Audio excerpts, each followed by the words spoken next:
ये निकम्मे मुस्लिम देश कभी किसी के सगे नहीं हो सकते।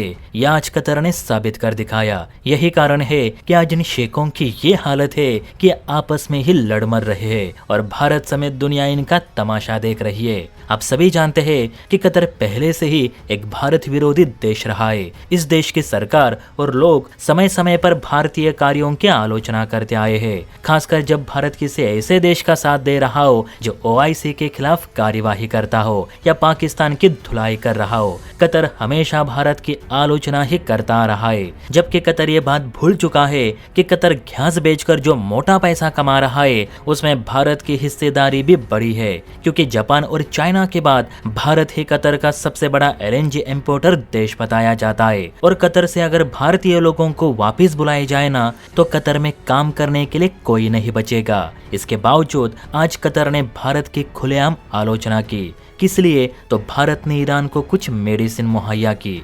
आप सभी जानते हैं कि मिडिल ईस्ट में ईरान, इजराइल और अमेरिका के बीच जारी संघर्ष के 19वें दिन भारत ने मानवीय पहल करते हुए ईरान की मदद के लिए एक बड़ा कदम उठाया। दरअसल बुधवार को भारत ने तेहरान के लिए एक मेडिकल सहायता की पहली खेप भेज दी, जो युद्ध से प्रभावित लोगों के लिए राहत का महत्वपूर्ण जरिया मानी जा रही है, जिसे लेकर इस्लामिक रिपब्लिक ऑफ ईरान दूतावास ने इस सहायता के लिए भारतीय जनता एवं सरकार का आभार जताया। ईरानी दूतावास ने अपने बयान में कहा कि भारत के लोगों की ओर से भेजी गई ये मेडिकल सहायता सफलतापूर्वक ईरानी रेड क्रिसेंट सोसाइटी तक पहुंच गई है और ये ईरानी लोगों के लिए बहुत ही काम आएगी। उन्होंने ये भी कहा कि ये मदद ऐसे समय आई है जब ईरान में स्वास्थ्य सेवाओं पर भारी दबाव बना हुआ है। हम सभी जानते हैं कि इस वक्त ईरान युद्ध में है और यहाँ लगातार अमेरिकी इजरायली मिसाइलें बरस रही है। सैन्य ठिकानों के अलावा आम नागरिकों को भी इसकी कीमत चुकानी पड़ रही है। ऐसे में ईरान ने कई मित्र देशों से चिकित्सा सहायता की मदद मांगी थी, जिस पर भारत ने तुरंत एक्शन लेते हुए ईरान के लिए मेडिसिन भेज दी, जिसका ईरान भारत का तहे दिल से शुक्रिया अदा करता है। अब जैसे ही ये बात कतर को पता चली कि भारत ने ईरान को जीवन रक्षक दवाइयां दी है और ईरान ने उसके बदले भारत का शुक्रिया अदा भी किया, तो कतर के पेट में दुखने लगा।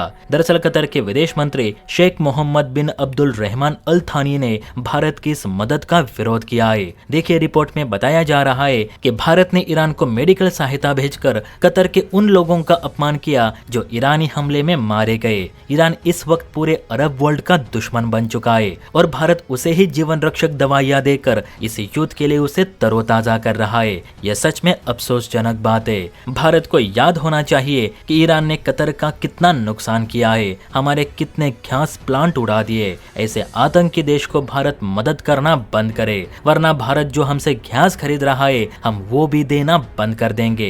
अब यह कतर के पेट में इसलिए दुख रहा है क्योंकि कल ही ईरान ने कतर के रास लफान इंडस्ट्रियल सिटी, जो कि दुनिया का सबसे बड़ा LNG हब है, वहां पर हमला करके इस गैस फैसिलिटी के एक बड़े हिस्से को तबाह कर दिया, जिसमें कतर को $बिलियन का नुकसान हुआ है। साथ ही कुछ कर्मचारी भी घायल हुए। इस हमले को लेकर कतर ने ईरान की कड़ी निंदा की, लेकिन कोई पलटवार नहीं कर सका क्योंकि कतर की सेना में हिम्मत ही नहीं है पलटवार करने के लिए। अब कतर कुछ कर नहीं पा रहा तो ऐसे भारत पर तंज कस रहा है। हालांकि अभी तक भारत के विदेश विभाग ने इस पर कोई भी टिप्पणी नहीं की है, लेकिन जयशंकर साहब भी चुप नहीं बैठेंगे। वो अपनी भाषा में कतर को जवाब जरूर देंगे, जिसका आप थोड़ा सा इंतजार करिए क्योंकि वो वीडियो भी जल्द आएगी। फिलहाल तो आप ये बताना कि भारत ने ईरान को दवाइयां देकर सही किया या गलत। कमेंट करके अपनी राय जरूर दे। और हाँ, वीडियो अच्छी लगी हो तो बेल आइकन प्रेस करके चैनल को लाइक